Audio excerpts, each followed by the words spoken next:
Hello, welcome everybody. We are thrilled to have you here at the second in this wonderful series. And I think Lori is going to introduce Asher. Go ahead, Lori. All right. Hi, everybody. My name is Lori Black. I'm the Associate Director of the Lowell Milken Center for Music of American Jewish Experience here at the UCLA Herb Alpert School of Music. This event is presented by the HUC-JIR Jewish Language Project and the Lowell Milken Center for Music of American Jewish Experience at UCLA, at the UCLA Herb Alpert School of Music. It is co-sponsored by the Cantors Assembly, the Sephardic Educational Center, and Sephardic Studies UW Straum Center for Jewish Studies, and the Los Angeles Hebrew High.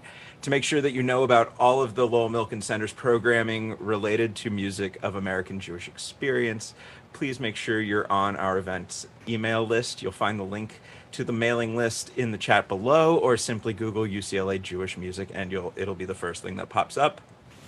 We are very pleased to welcome you to the latest installment of Languages from Sephardic Seattle to Syrian Brooklyn, featuring Asher Shasho Levy. This is a very, very exciting program, and it's always exciting for me to introduce a friend of mine, which makes it that much better. Asher is an amazing artist on the oud and singer and scholar of this material, and we are just so lucky to have him for this program. And we hope you will come to the next installment on July 13th, part 2 of the Shabbat program. So make sure to mark your calendars now. And with that, I'm very, very excited to introduce this amazing artist, Asher. Thank you for joining us tonight. Thank you so much, Lori. Thank you, Sarah, everyone at the Jewish Language Project, the Lowell Milken Center, all of these wonderful institutions that are coming together to support this work. I really appreciate all of you. And thank you, everyone, for being here tonight and for joining as we continue this exploration of Jewish vernacular liturgy, or really Jewish prayer in many languages, as represented in the Sephardic communities of the United States primarily. Last time we focused on the liturgy of Shavuot, the Ketubah de la Ley, some of these poetic texts that speak of the marriage contract between God and the people Israel. And these pieces are special for that holiday. So today we're going to speak on Shabbat texts, basically songs, prayers that were translated, and we're going to focus on the Judeo-Spanish communities today. Next time, in the second part, we're going to speak on some Judeo-Arabic pieces and texts and pismonim and whatnot, but today we're focusing mostly on Judeo-Spanish, Judeo-Espanol. So let's back up a little bit. Let's talk about this idea of prayer in many languages, prayer in local languages, vernacular liturgy or paraliturgy, however you refer to it. Well, in pretty much every Jewish community around the world that has a traditional liturgy, shall we say, there's a use of a vernacular language in the prayers, and that is Aramaic. So from an early stage, you had the use of languages that were not Lashon HaKodesh, the holy tongue, for prayer, for religious purposes. And this is actually attested in the Talmud. The Gemara says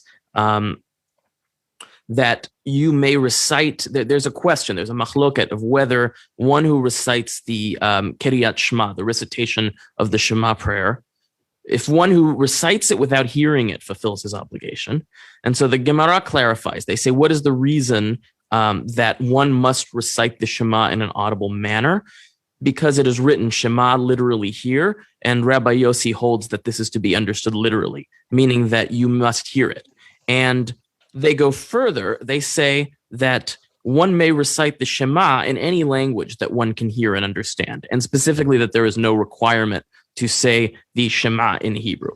In the text, Vetana kama sabar Shema bechol lashon she'ata shomeh, that Shema, it's like to hear, so you can pray in any language that you hear. And so, despite this early attestation of this practice, that you can say prayers in any language, we don't really begin to see this phenomenon of vernacular prayers being published, other than the Aramaic ones, really until sort of the early modern period. So we have Yiddish vernacular, women's Sidurim beginning in 1544, Judeo-Italian Sidurim in that vernacular starting in the 16th century. And that's the point where we start to see Ladino Sidurim being published primarily for women. There was one that was published in 1565 in Salonika that was a woman's Sidur. So at that point, you start to see these translations. So I should clarify for a second, when I'm using Ladino today, what I'm referring to is not really Judeo-Espanol, the spoken form, which most people call Ladino.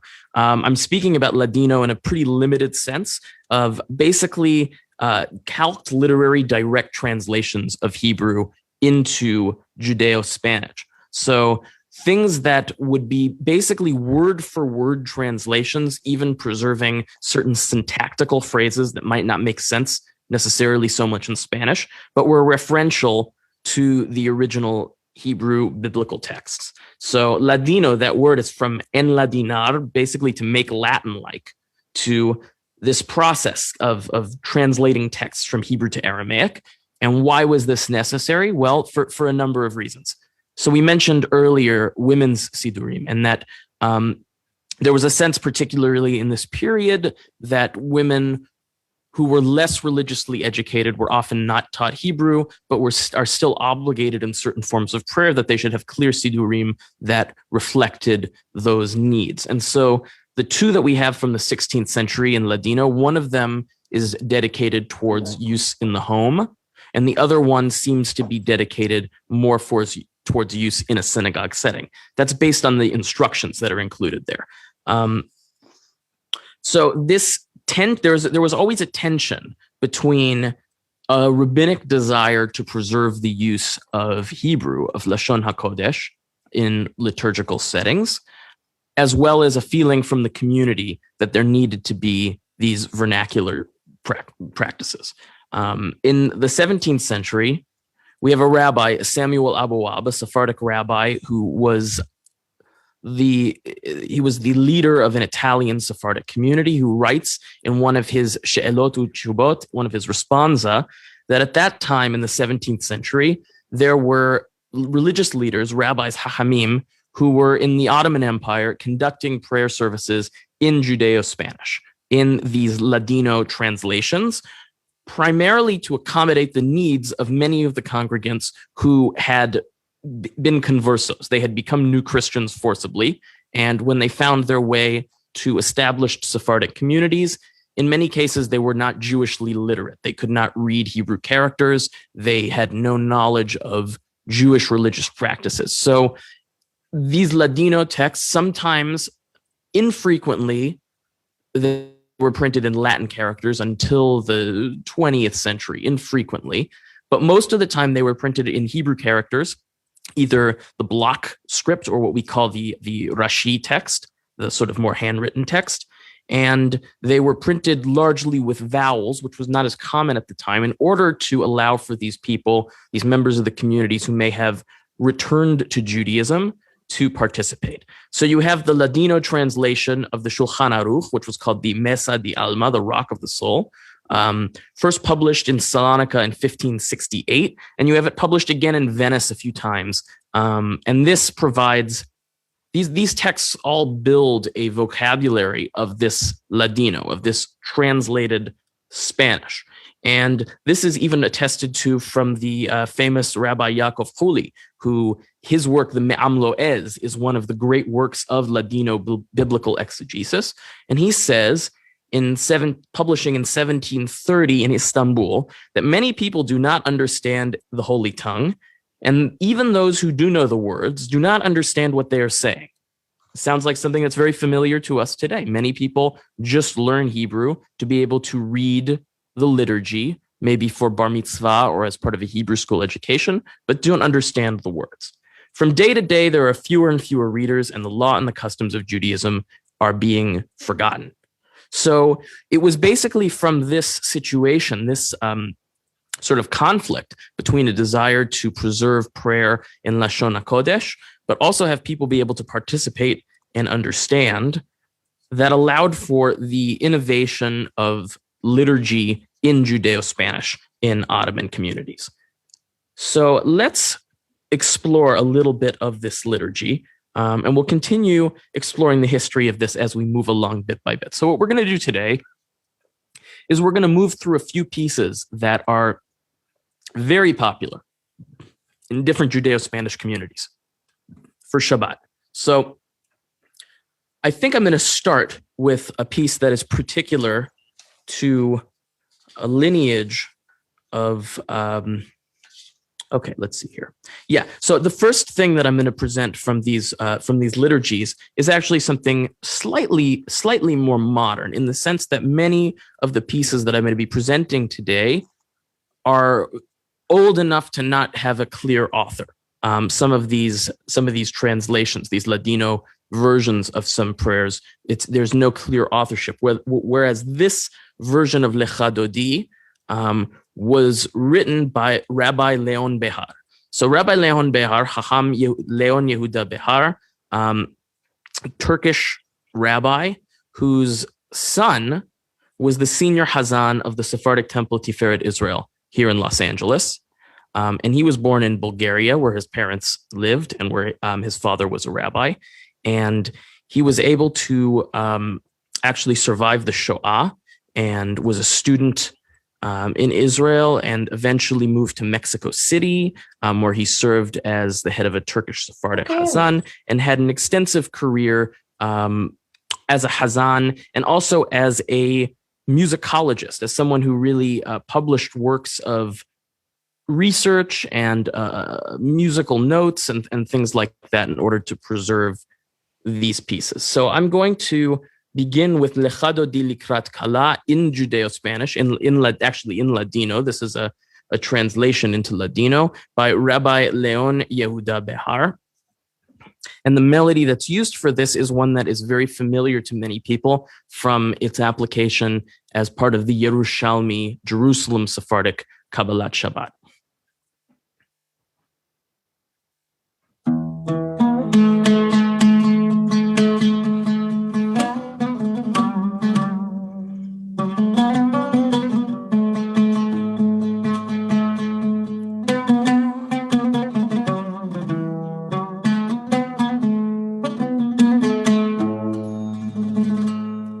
Va mi querido en contra la novia, recibe el Shabbat con grande gloria. Va mi querido en contra la novia, recibe el Shabbat con grande gloria.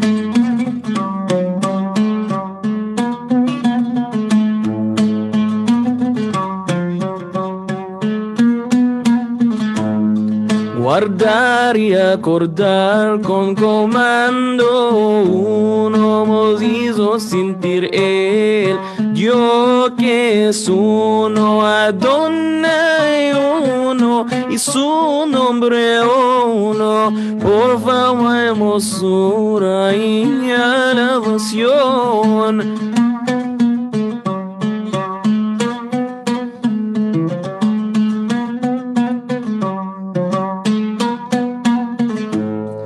En contra el Shabbat con grande afección, que es el manadero de la bendición.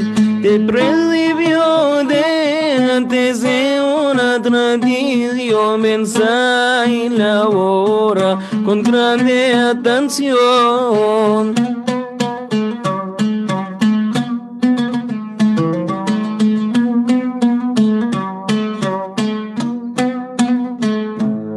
So the verses of the Lejado Di would be moved through in the Judeo-Spanish, in the Ladino, which was, by the time that this was written, I'm not sure exactly when this was written, but it was probably written in the early 20th century.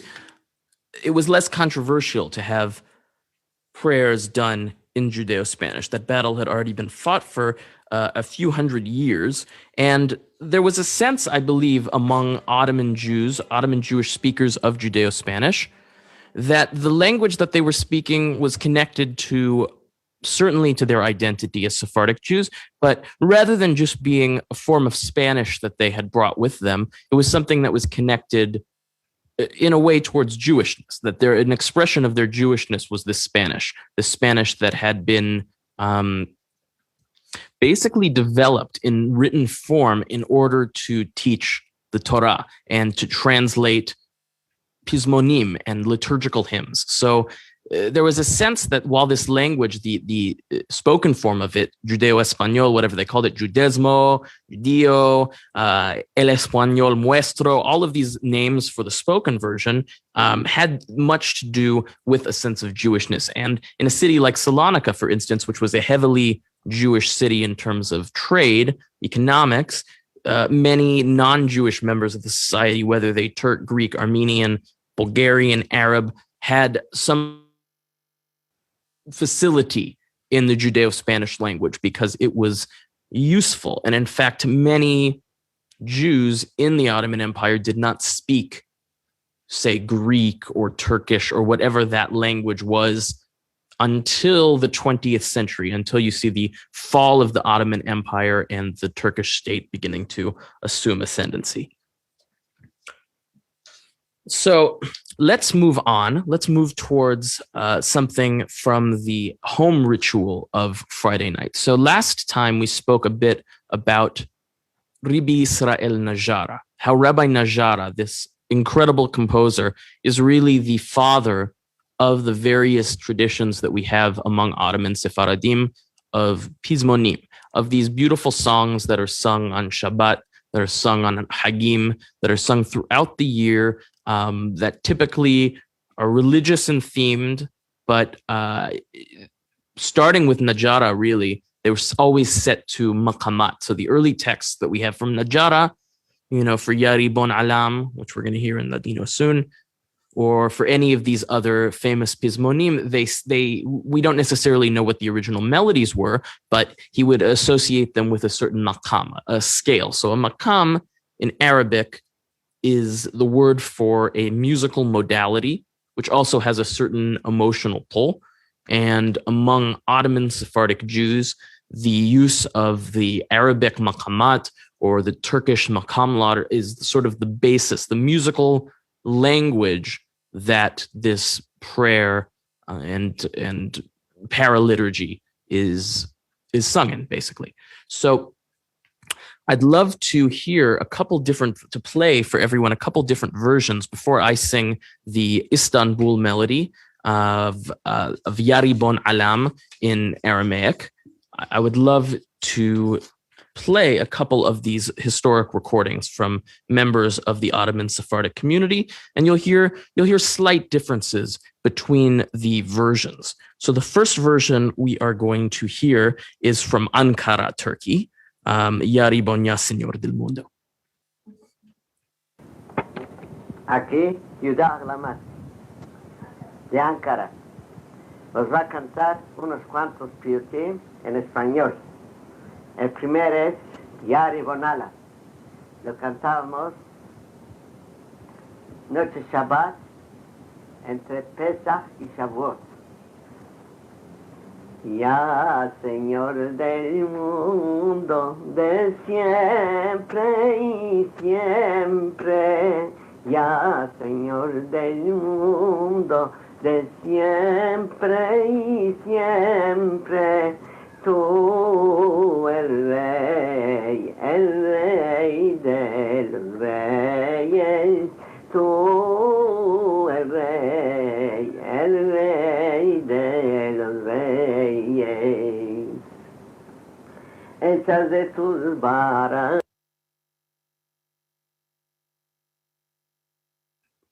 Beautiful. So we get a sense of this melody. We're going to hear the other melody now or really not the other melody. It's the same melody. It's just a variant sung by Hazan from Istanbul. And all of these different versions, with one exception, which I've heard very few times, that has basically the same melody between these different Ottoman traditions, all in a maqam, a scale called Husseini, which is related to the Bayat family. So the scale would be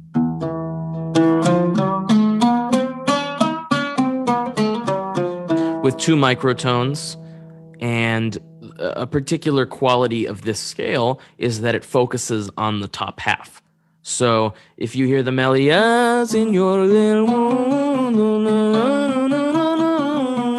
all above the 5th of the scale, which is one of the qualities that makes it Husseini. So now we're going to hear the same piece, Ya Señor del Mundo, but we're going to hear it from Mordechai Razon and Yaakov Pardo from Istanbul. Ya Señor del mundo, de siempre y siempre, tú el rey de los reyes, el rey de los reyes. Dios que te dies la honra y la grandeza, Dios que te dies la honra y la grandeza, rígeme a tus ovejas de boca de leones, de boca de leones. Beautiful. So you can hear some slight differences in the to different maqams.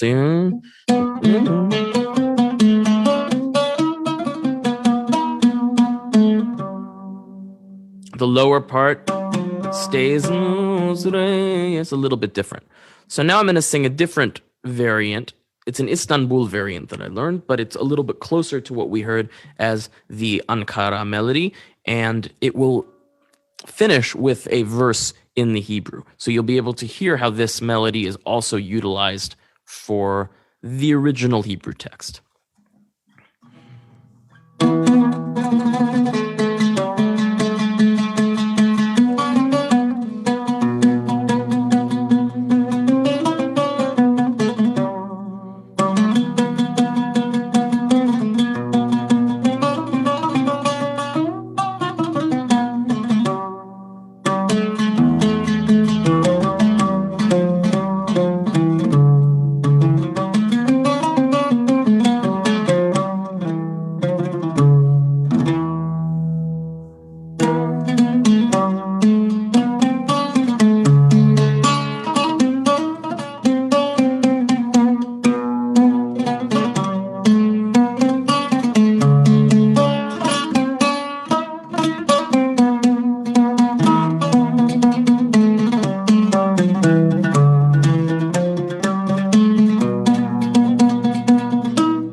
Señor del mundo, tú siempre, siempre, ya Señor del mundo, tú siempre, siempre, tú el rey de los reyes, tú el rey de los reyes.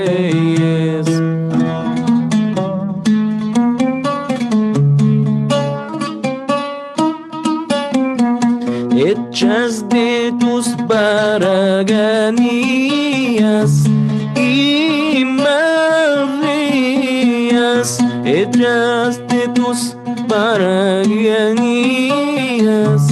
y maravillas, mi placer por recontarlas, me place a mí por recontarlas.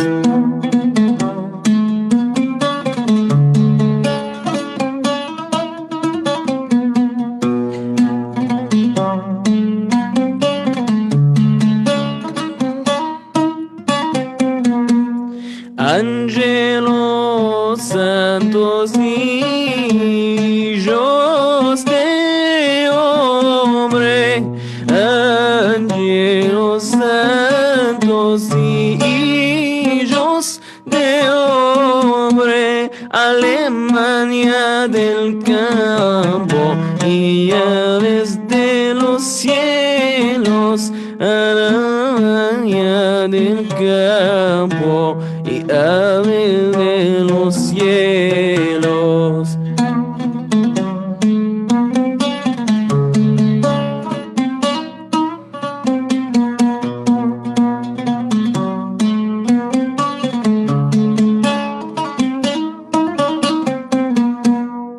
Si vive el hombre miles de años, si vive el hombre miles de años, no puede recontar sus baraganías, no puede recontar sus baraganías. Dios, que de ti es la honra y la grandeza, Dios, que de ti es la honra y la grandeza, rime a tus de boca de leones, rime a tus ovejas de boca de leones.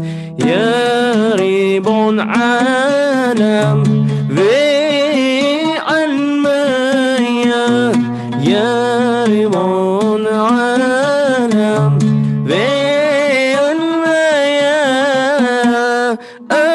antum alka الحياة أنتم الجا ملك الحياة.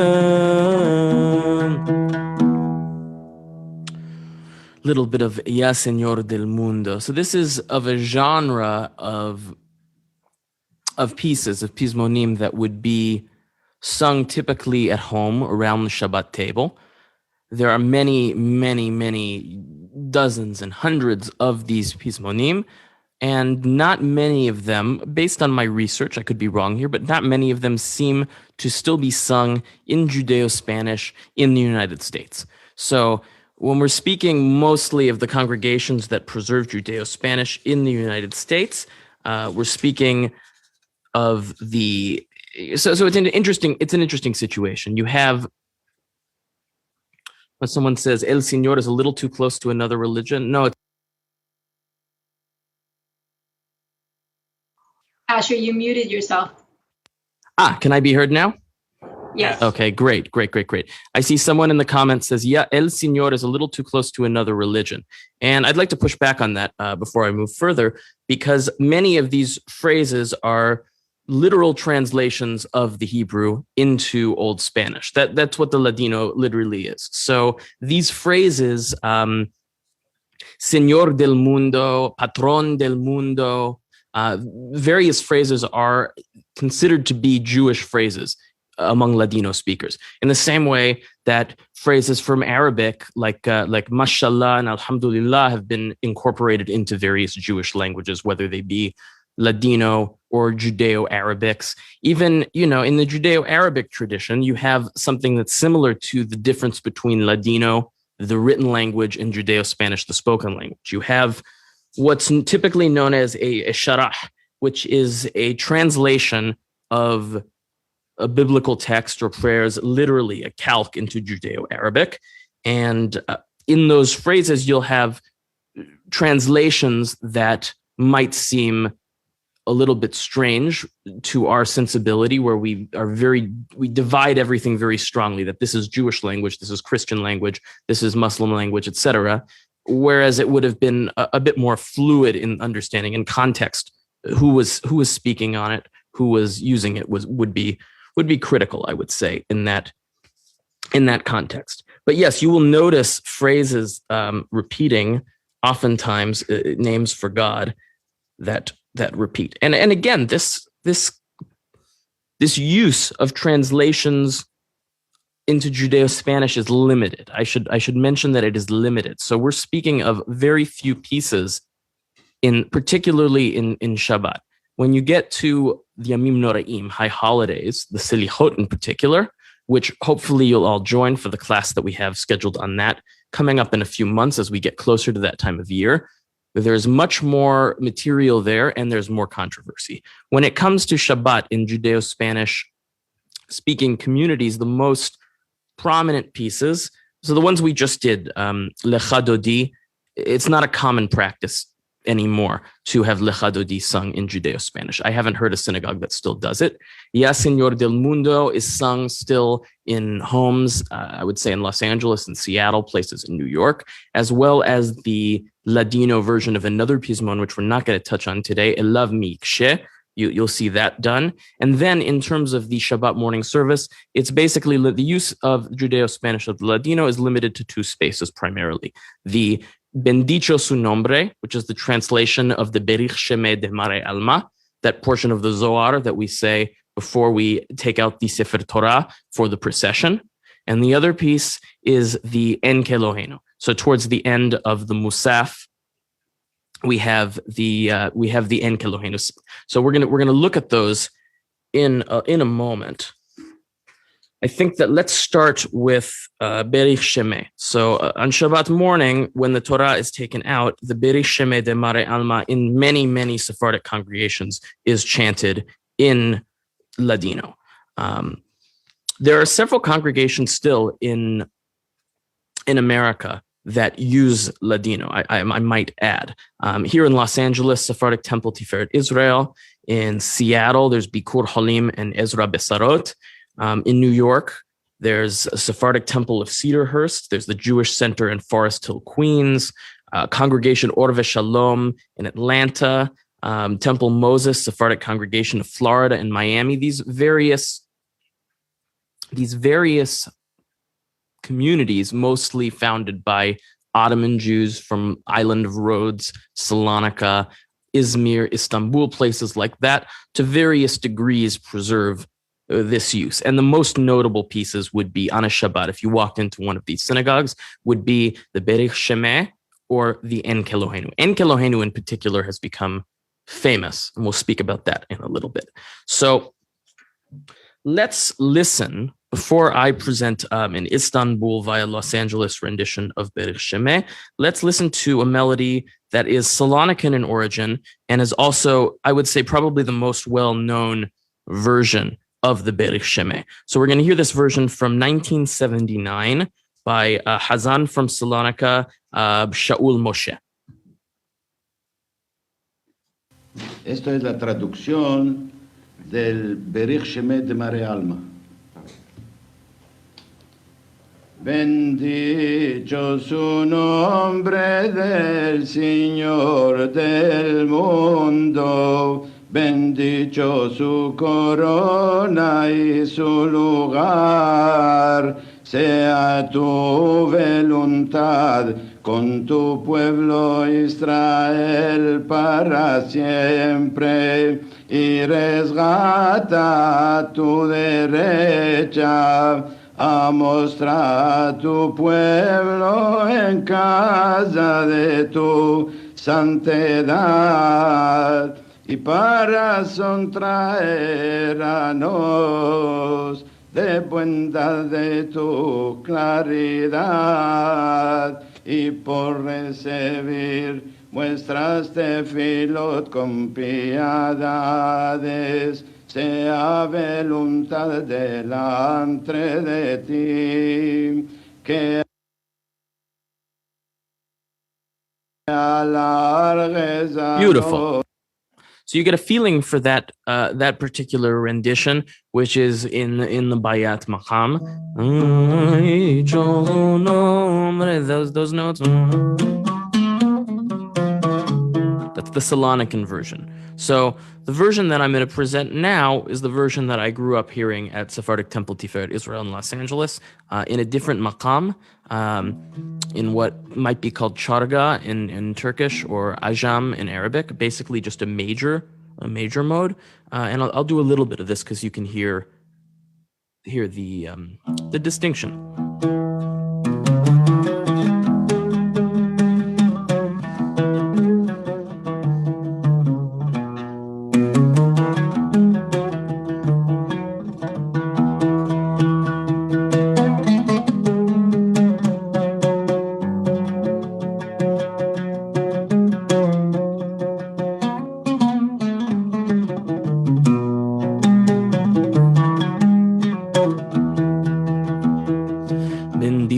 Su nombre del patrón del mundo, bendicha tu corona y tu lugar, sea tu voluntad con tu pueblo Israel para siempre, y rescate con tu derecha.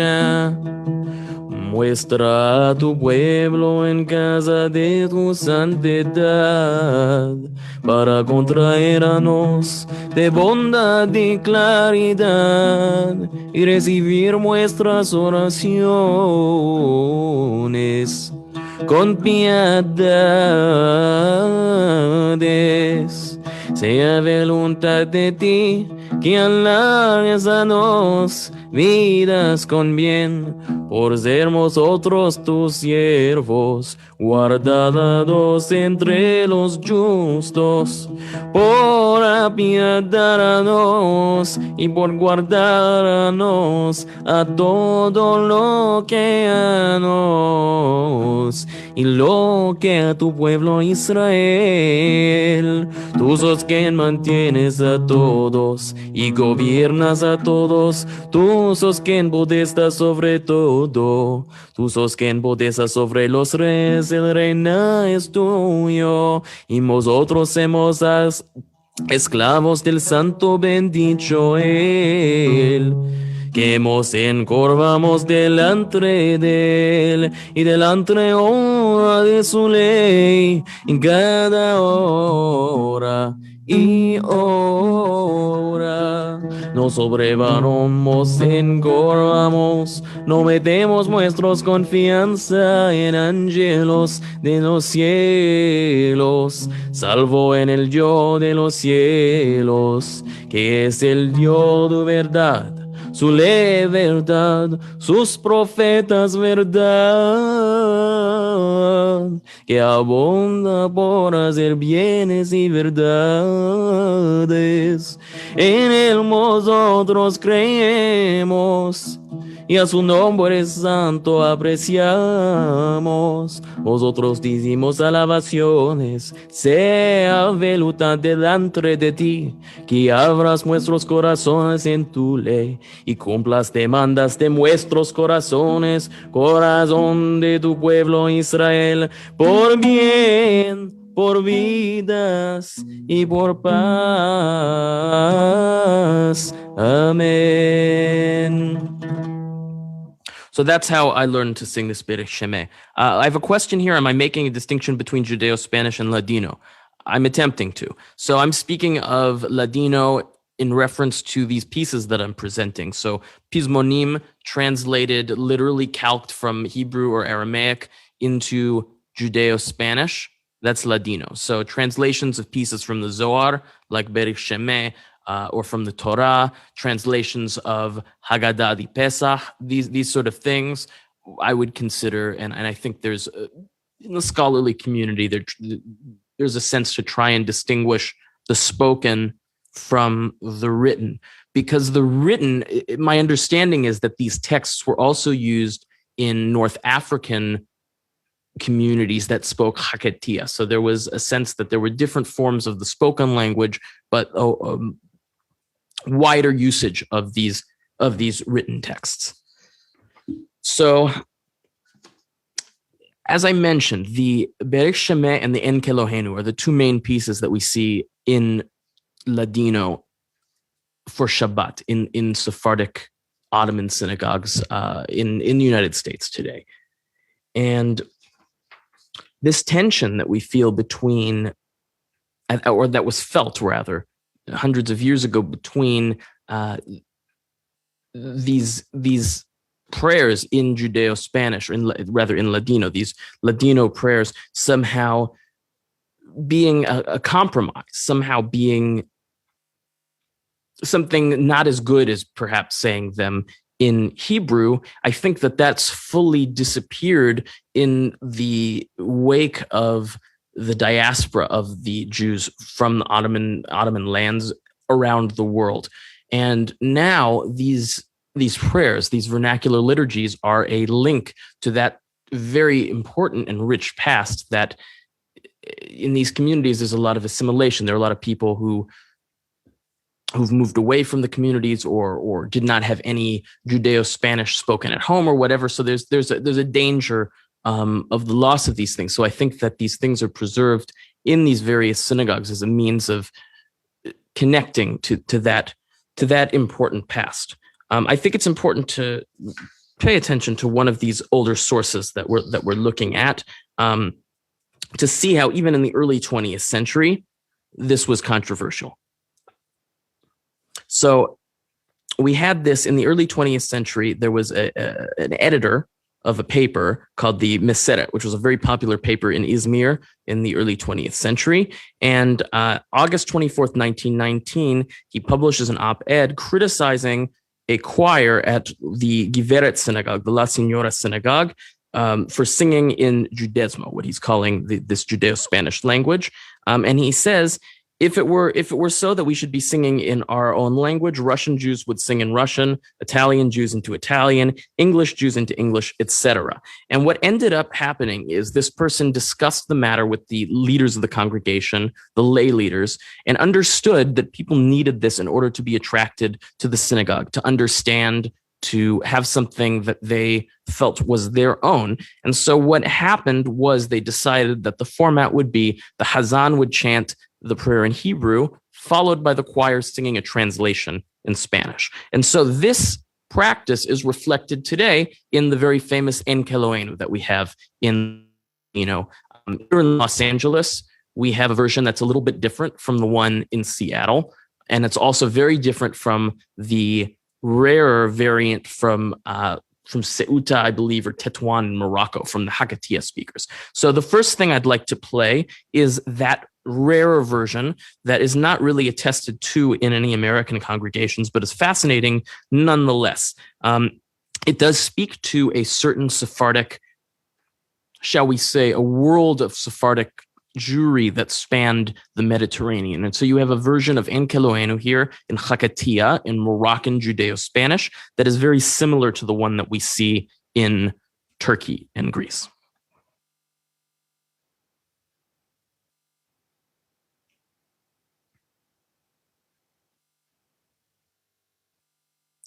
Lori, whenever you're ready with that first recording. No hay como nuestro Dios, no hay como nuestro Señor, no hay como nuestro Rey, no hay como nuestro Salvador.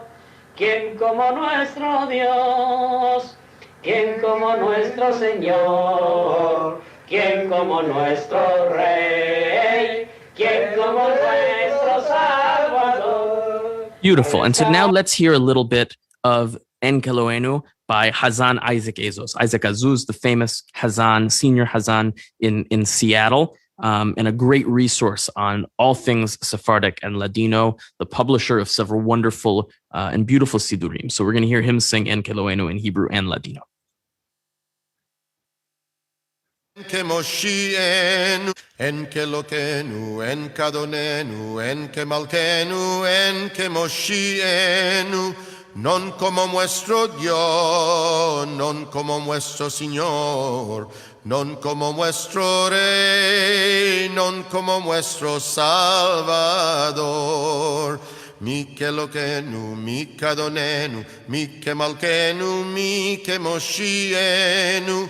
Ken como nuestro Dios, ken como nuestro Señor, ken como nuestro Rey, ken como nuestro Salvador.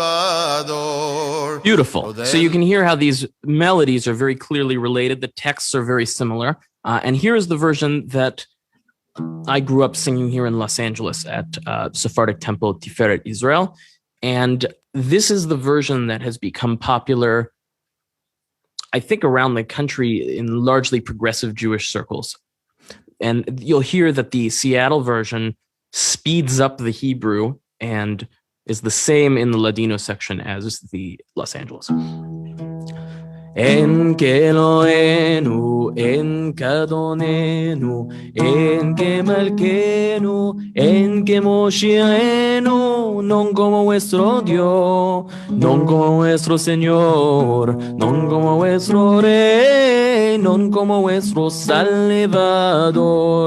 Mi Keloenu, mi Kadonenu, mi Kemalkenu, mi Moshienu. ¿Quién como vuestro Dios? ¿Quién como vuestro Señor? ¿Quién como vuestro Rey? ¿Quién como vuestro Salvador? No del Elohenu, no del Adonenu, no del Malkenu, no del Moshienu. Lo haremos a nuestro Dios, lo haremos a nuestro Señor, lo haremos a nuestro Rey, lo haremos a nuestro Salvador. Baruch Elohenu, Baruch Adonenu, Baruch Malkenu, Baruch Moshienu, Bendicho nuestro Dios, bendicho nuestro Señor, bendicho nuestro Rey, bendicho nuestro Salvador. Atau Eloheinu, atau Adonenu, atau Malkenu, atau Moshiachenu. Tú sos nuestro Dios, tú sos nuestro Señor, tú sos nuestro Rey, tú sos nuestro Salvador.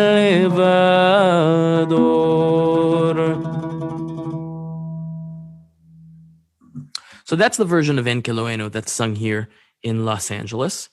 And with that, I think let's turn it over to question and answer.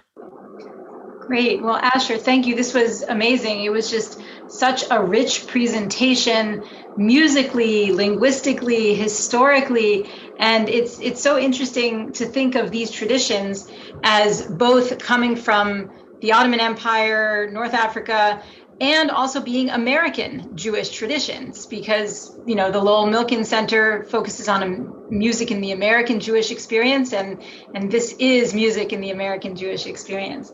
So as you're thinking of questions to put in the Q&A, I just want to address one point that was in there, and thank you all for your interesting comments in the Q&A, both from your own experiences with various Sephardic synagogues and music, and other interesting tidbits. I want to address the issue of the name of God in Ladino, which is Dio, and in non-Jewish Spanish, Dios, right? Dios.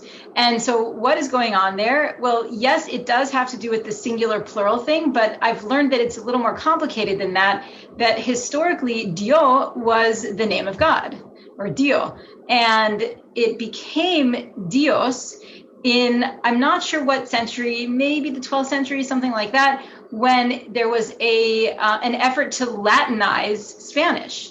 And so that's why you have Jesus, right? It ends up with certain case endings from Latin that didn't exist in Spanish before. And so Jews were uncomfortable with that shift because they saw it as it could be that they were uncomfortable with it because they saw it as non-monotheistic, or it could be that they were just speaking a more archaic version of Spanish that maintained that original word for God. Okay, a question about the recordings. Yes, the recording is going to be posted on the Facebook page of the Lowell Milken Center, and I am also going to post it on the Jewish Language Project events page, which I will put the link to right now in the chat. And Lori put the link to the Facebook page there. Okay, so other questions?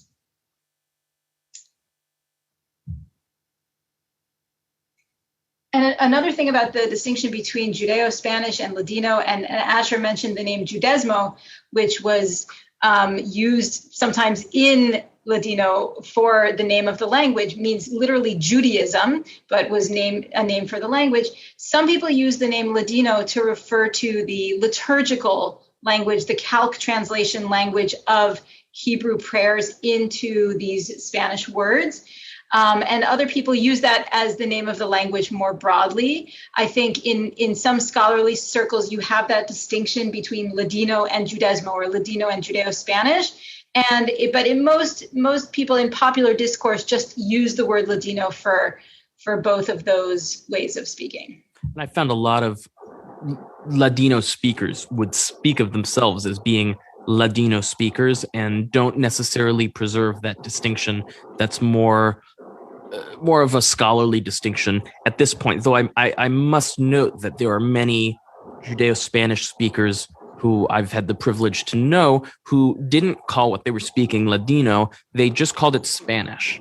And so it would be in the language itself, they would either refer to it as just Spanish or our Spanish. So there was a lot of sense of the muestro. Everything muestro is referring to that which is Jewish. So, you'll have a lot of people saying el español muestro, or just Judeo-Español. But in English context, some of those people would just say it's Spanish, it's our Spanish. Yeah, and some people mentioned some helpful books in the chat.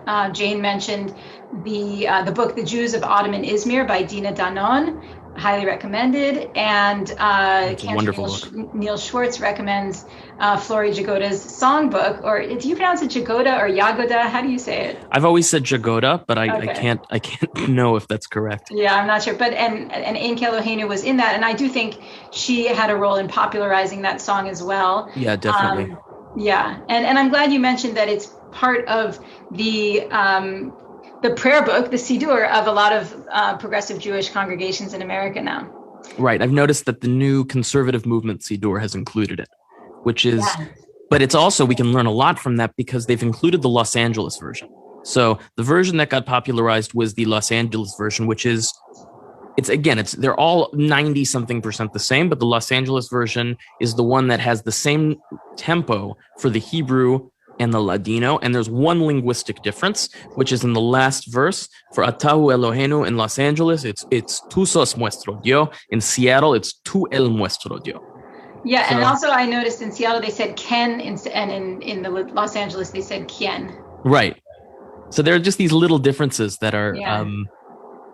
they're definitely worth paying a lot of attention to because they can tell you so much as to how these things became part of the liturgy, where they came from, whether it's Istanbul or Izmir or Rhodes or whatever it may be. Yeah. Cantor Neil, do you have a question? Wait, you're muted. Sorry, I'm gonna lower my hand there. Okay. I don't know whether or not it is well known in the coasts, but there is a Sephardic service that meets in Minneapolis once a month. And they do something very, very different. They attract Sephardim, mostly Mizrahim, from the entire, from the Atlantic Ocean all the way to, I suspect, Bukhara. And they take turns leading parts of the service. And it's like listening to United Nations of Judaism to hear how they are pronouncing the Hebrew, how they are using the Makamat. And